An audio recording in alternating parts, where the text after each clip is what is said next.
Lagi bukit dengan Syekh Ahmad, kita cerita ni apa? Kita nak memperingati jasa dia. Takut sejarah-sejarah bukit dengan Syekh Ahmad ni kita lupa. Syekh Ahmad ni alim tak alim? Syekh Ahmad ni dia masyhur di Mekah ketika tu.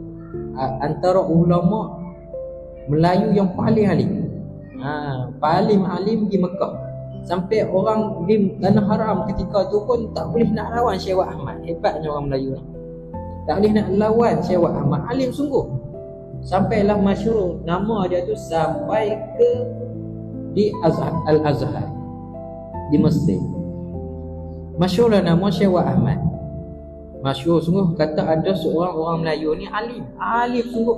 Ulama-ulama situ pun tak boleh nak bandingkan dengan diri dia. Jadi tak apalah. Jadi ulama di Al-Azhar tu berkumpul bincang-bincang nak panggil Syekh Ahmad ni lah. Dah mereka kata alim Syekh Ahmad ni lah. Mereka pun para ulama sana nak berbincang, nak tanya betul ke kan? Panggil Syekh Ahmad nak tanya soalan yang paling susah nak tanya. Dapatlah surat kepada Syekh Ahmad. Syekh Ahmad ni pun menyimpang untuk mengenali. Mereka untuk mengenali lah rapid dengan Syekh Ahmad. Syekh Ahmad di badan kecil. Syekh Ahmad di badan kecil. Untuk mengenali ni badan besar. Kita tengok gambar dia pun kita tak. Tubuh badan dia besar. Dia gimana pun bawa Syekh Ahmad dukung. Dukung tu tak tu lah guru dia sebut dukung tak tahu nak kokong ke apa kawan. Allah alam lah dukung tu istilah nak kokong tu. Sebab keluar depa lama-lama depa jenis panggil tak tu lah, bukan kata apa keluar cara depa lah berapat depa. Jadi nyimbanglah Syekh Ahmad ni dengan Tok Penali. Depa menyimbang tak tahu lah dia panggil Tok Penali ke apa. Dia panggil. Jadi cerita aku ni kena panggil. Depa panggil aku nak tanya tahu lah. Nak pergi sana nak pergi tanya soalan susah-susah. Tahu tujuan depa tu nak test aku. Jadi guni Tok Penali. Nanti kita pergi di sana nanti mu berlakon jadi guru aku. Aku pula berlakon jadi anak murid. Depa dah duduk bincang dua. Jadi Tok Penali ni tak apalah.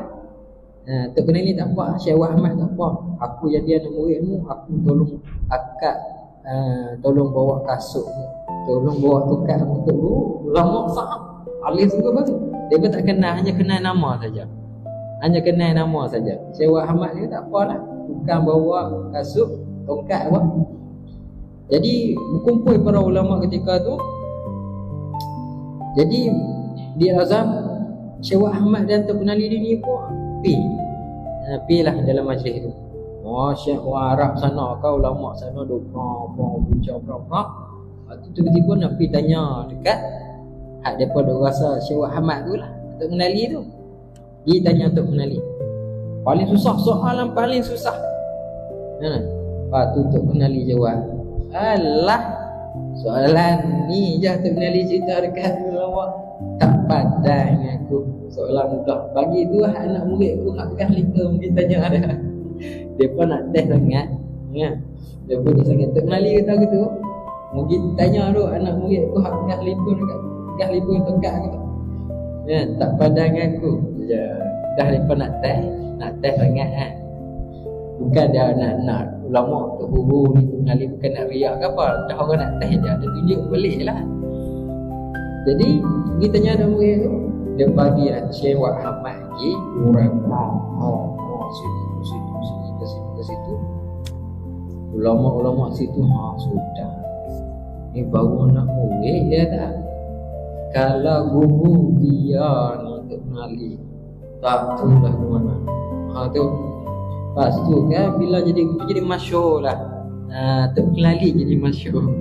Sebab Tok Penali bila guru jadi guru depa pun duk busung lah Tok Penali ni sana sini. Lepas tu Syekh Ahmad kata apa tu?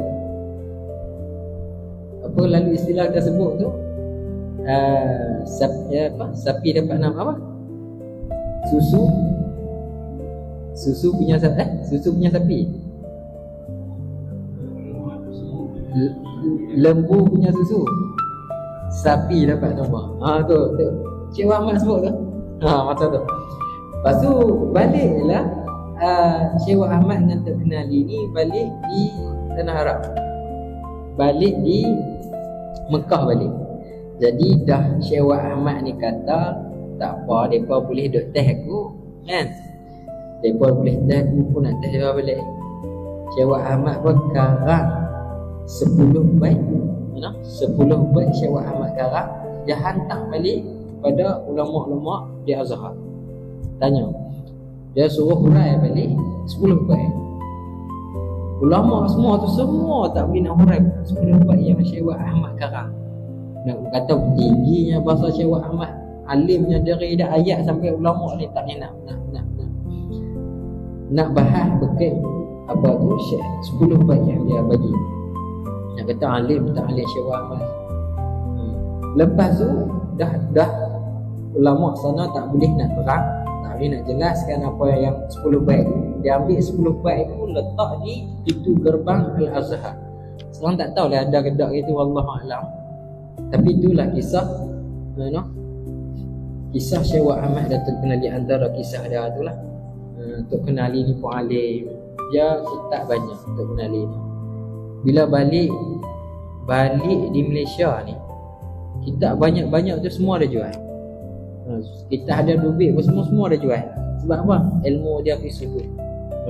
Dia balik 2 kitab aja. Dia balik 2 kitab saja. Antara kitabnya iaitu Mughni Labib dengan Nafsil Khazin. Tapi Mughni Labib tu kitab nahwu, kitab antara nahwu paling susah lah kata Mughni Labib.